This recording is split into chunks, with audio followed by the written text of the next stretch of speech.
अस्सलाम वालेकुम, मेरा नाम शाहज़ीब शहज़ाद है।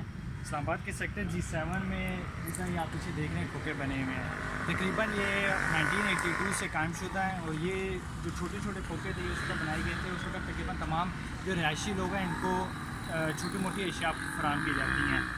2016 में हुकूमत की तरफ से ये सारे तोड़ दिए गए थे।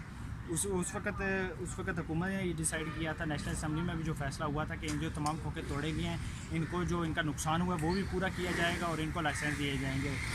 जबकि लाइसेंस तो हमें दे दिए गए थे उसी वक्त, उन्हीं एक साल के अंदर अंदर 2018 में।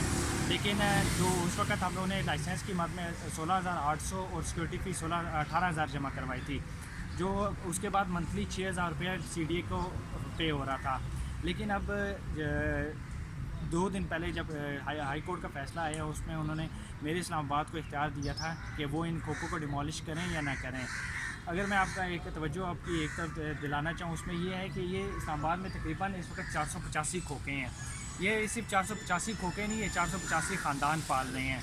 तो मेरी ये अपील है कौम बाला से और सबसे चीफ जस्टिस ऑफ पाकिस्तान से कि इसके नोटिस लिया जाए और इसको देखा जाए कि पहले पाकिस्तान में इतनी बेरोज़गारी है कि जो पहले लोग अफोर्ड नहीं कर सकते, अगर ये भी कदम उठाया जाएगा तो इससे मज़ीद ख़राबी की तरफ जाएंगे।